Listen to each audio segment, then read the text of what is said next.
attitude toward nature is that we own it, and we can rape it, pillage it, and plunder it at will. Nothing has a right to live other than people.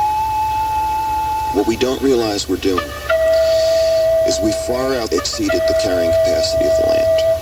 We don't live in harmony and balance with the earth. What have I done for my grandchildren? What have I done for my children? Have I saved them a portion of the earth so they can enjoy it as I have?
This is where it all began over 30 years ago.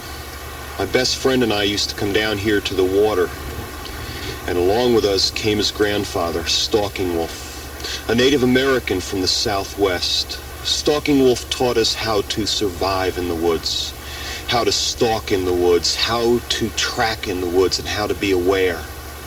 It was here that the earth first spoke to me, and I understood as a child. Trouble is today that very few people understand the earth anymore. Very few people know how to communicate with her. Our feet as a society tend to be removed from the soil. We live an encapsulated existence, removing ourselves from the earth and its forces. We live in buildings. Our feet are propped up and away from the earth by heavy shoes and by concrete. We don't know how to listen anymore. We don't know how to become one with the earth. Today, the lure of wilderness is still there. It's still intense. But yet when people get back here, they don't know what to do. So they bring back with them their rush of society, their campfires, their four-wheel drives, their destruction.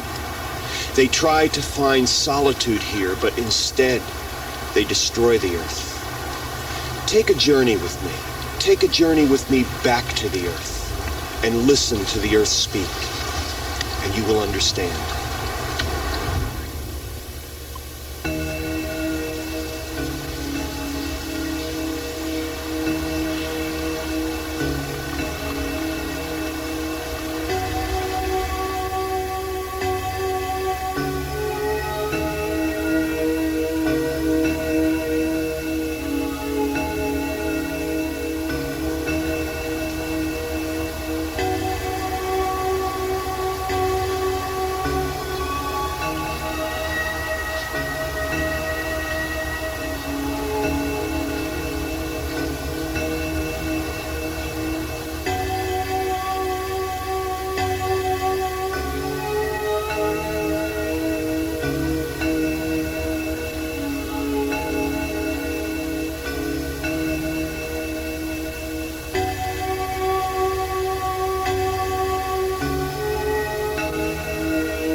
One of the first things that Grandfather taught us about moving in the woods was to slow down.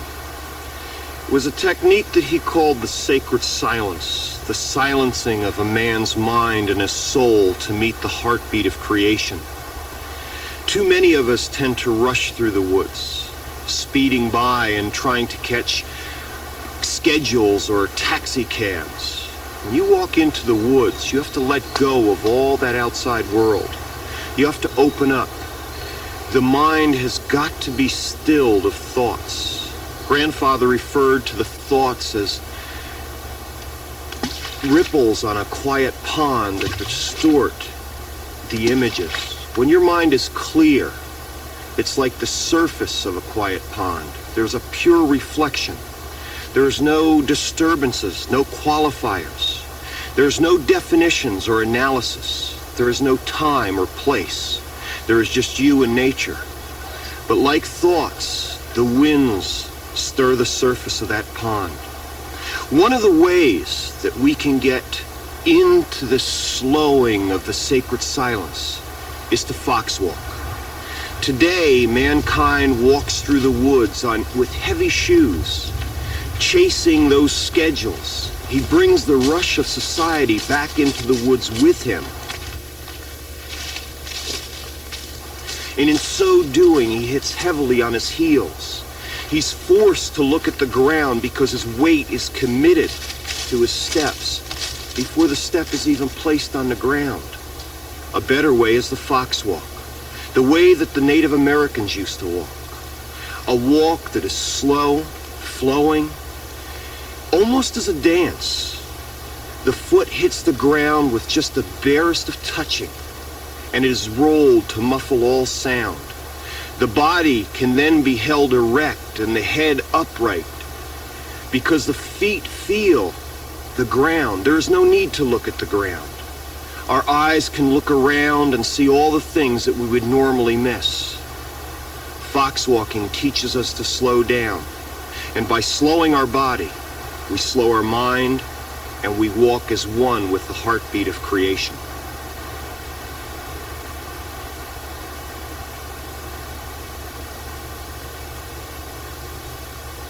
In this society, it's no longer necessary to be sensory aware. It doesn't take much sensory awareness to drive a car or to look at a television set or to read a magazine. We're no longer a society of hunters and gatherers where our senses have to be sharp and keen. Essentially, our senses are becoming dulled and atrophied from lack of use. If you were to stay at home and in bed for the next year, and never leave that bed, essentially you couldn't walk in a year. Well, we're doing much the same things to our senses. And we can prevent this from happening to our senses if we develop an exercise regime that we exercise our senses much like we exercise our minds and we exercise our bodies.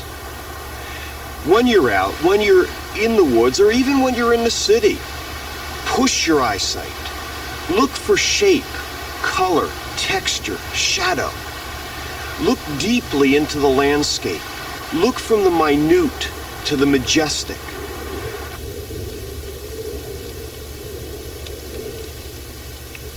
The Indians described it as being as the mice people, to look at the tiny things and appreciate the tiny things. Then allow your vision to expand to the majestic.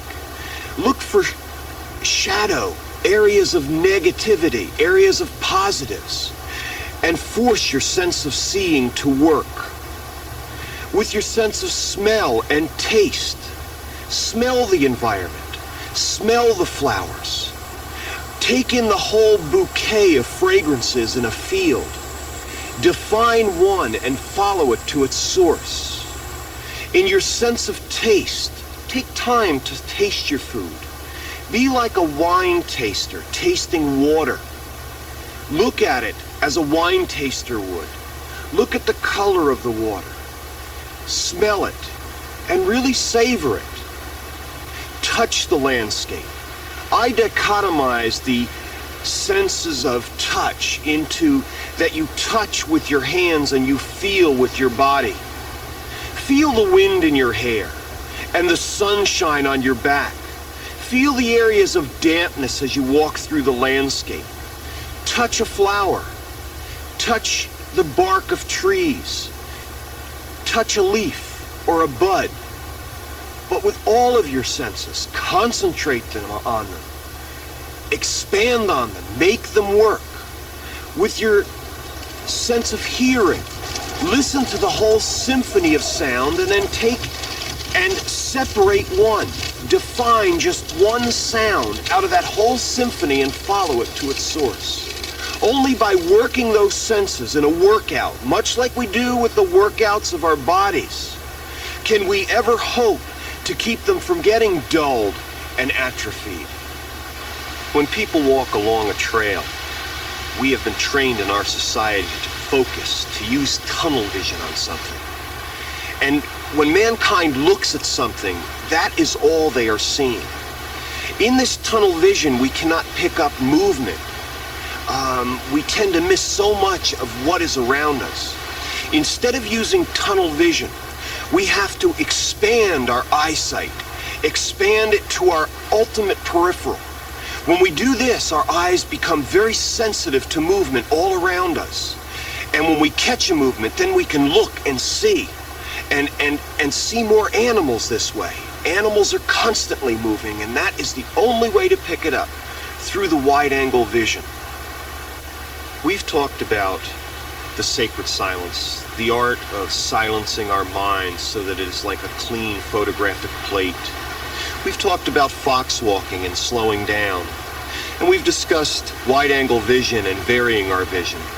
But I think one of the most important things we can do if we really want to get into nature, if we really want to see it and understand it, is to just sit down someplace, or to just wander, following our heart, to go without time or destination. As soon as a person has a destination, they're looking so closely at that destination, that goal, that they miss everything else. We should just wander aimlessly, without time or destination. And that way we see everything.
Tracking is the natural extension of awareness. Tracking is more than reading a set of lifeless prints in the ground. When you look at that trail, you are seeing a sentence or a page or an entire chapter of an animal's life. You can see things that you cannot normally see with the naked eye. It gives a certain depth to awareness and a new dimension to observation. Everything on the landscape is speaking to us. Every mark, every broken twig, every dent in the ground. It is like letters of an alphabet stringing together sentences of an animal's life. Come with me now and let me help you read that book.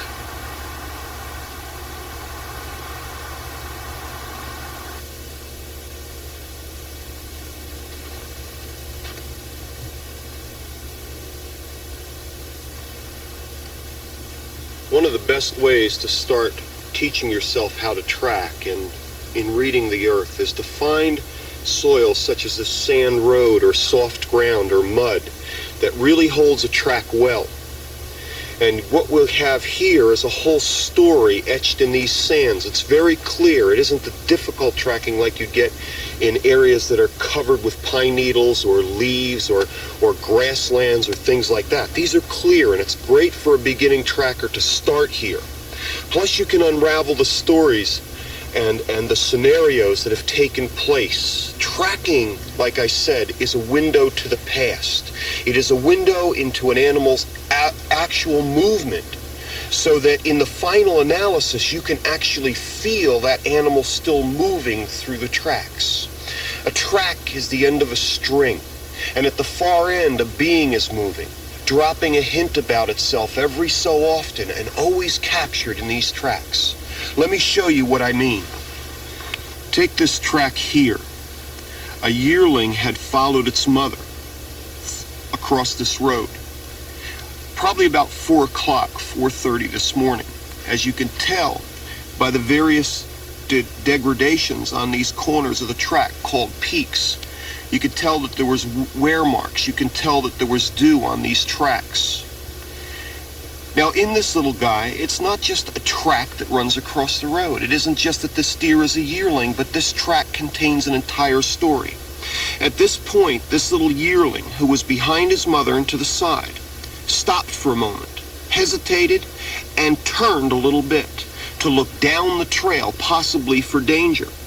The next track from this shows a great deal of hesitation and worry. Now the mother at the same time, because the little yearling paused here, the mother at the same time stopped, twisted, throwing out these great big, what we call plate fissures, which is a topographic map in and around a track, turned to look back over her shoulder at the little yearling to see what the problem was. Finally, another deer comes walking across this way at a later date and also pauses, probably belonging to the same troop, but we're talking a few minutes later. But as you see, a story builds here. A story of a mother deer, the yearling, and probably another yearling that has come through, all stopping at this point to check danger, check looking to the left. Now that tells me as a tracker, something caught their attention. Something caused this movement, these animals, to look down that trail. Could it have been an oncoming vehicle, an oncoming hiker, maybe another animal? Something made them walk from this point on very cautiously. And we're going to follow this trail out into the heavier brush to see what they do from this point on.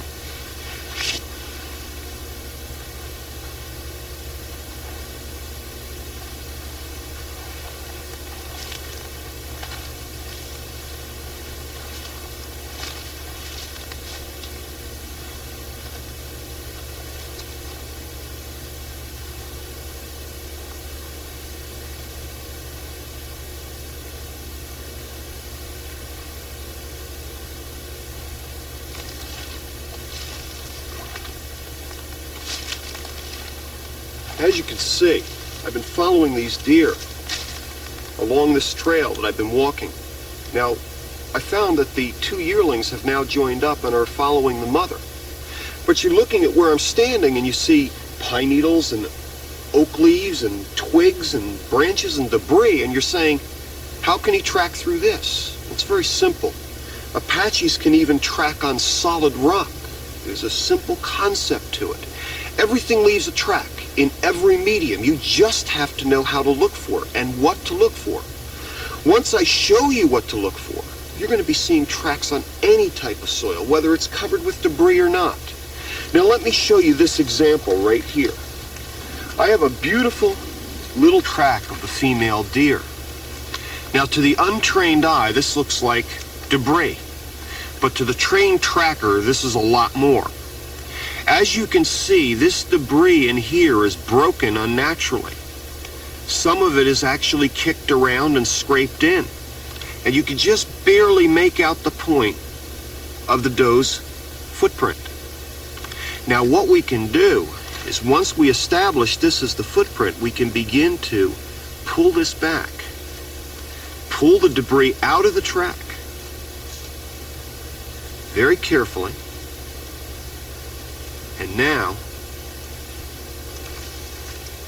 we have a beautiful track. As you can see, where her foot had cut in, here and here, the perfect heart-shaped depression of that mother deer, that doe, as she walks through.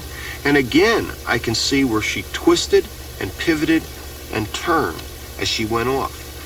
Debris is very much like a sponge. When you push on it, it'll jump back, but not its whole way. And underneath, there is always that depression, as you see here in this deer track.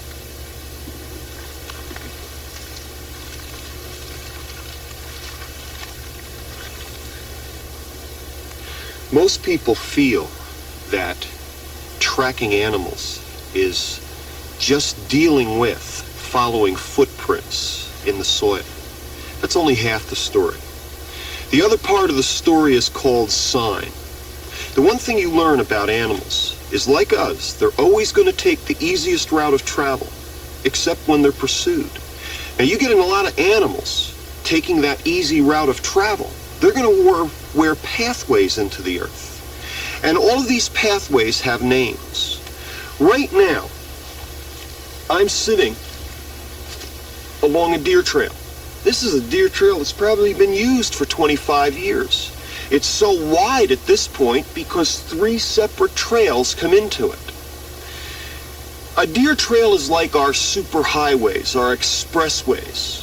The smaller runs are like our back roads. Other signs that are embedded into the landscape and across the landscape are chews, scat, bedding areas, lays, pushdowns, meaning areas where animals have taken flight. And it opens up a new world to someone who is walking in the wilderness. When you can start reading these trails, runs, pushdowns, beds, and lays, you start to see the animal population in a totally different light. You get to see how they flow across the landscape. Grandfather always said that the animal is like an instrument being played by the landscape. And you can see how that landscape influences each animal's life by reading the signs. Now let's move to some examples to show you how to read sign. This is one example of feeding sign. As you can see, the buds on this have been nipped off, kind of like in a squarish pattern, a little bit serrated. This tells me that it was eaten by deer. Deer have no top front teeth.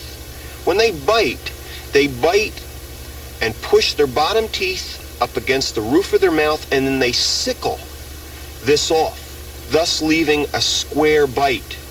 Here we have another example of an animal feeding sign. As you'll notice, this has a sharp, angular cut, 45-degree angle. This is made by animals that have incisors, such as rodents, rabbits, and hares.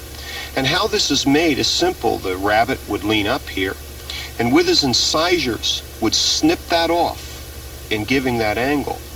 Now actually, these briars will not even hurt that rabbit. They're looking for the succulent centers, and they'll nibble down just a little bit, nibble off the briars, and then nibble off the whole piece. And it doesn't seem to bother them.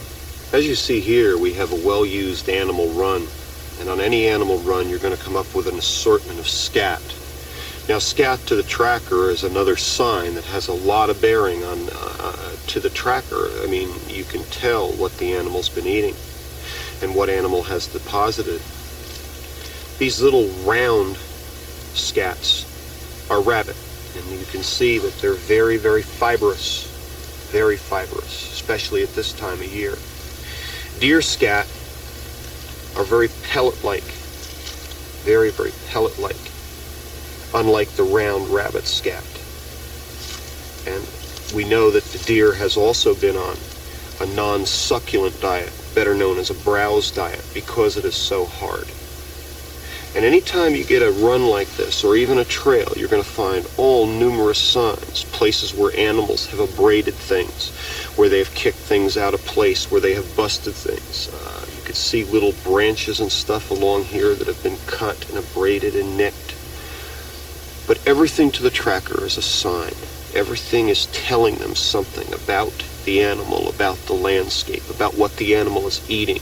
We never want to overlook something like this.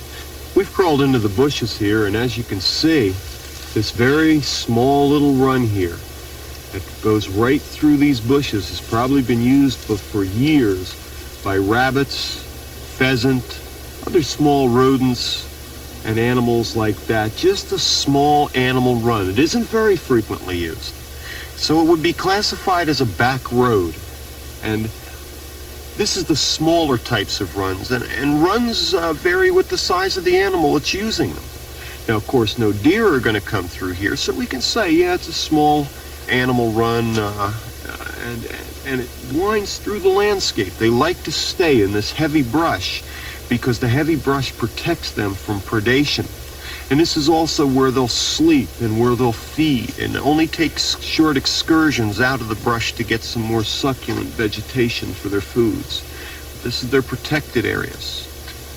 This is a well-worn trail, as you can see, mostly used by deer.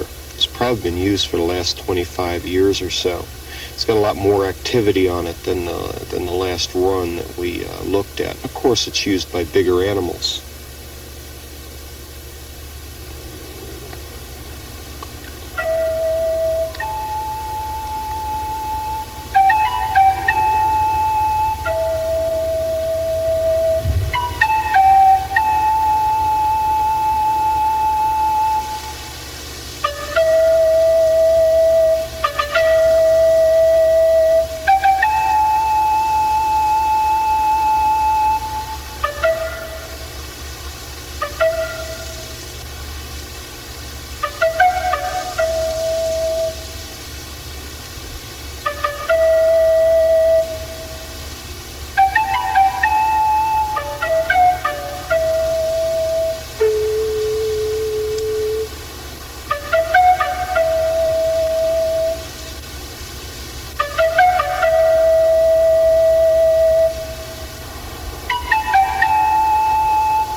To most people, this looks like any abandoned lot or field, or even a median strip on a roadway. What we have here is the best of all lands for wildlife. It's got plenty of cover, as most fields do. It's got plenty of food.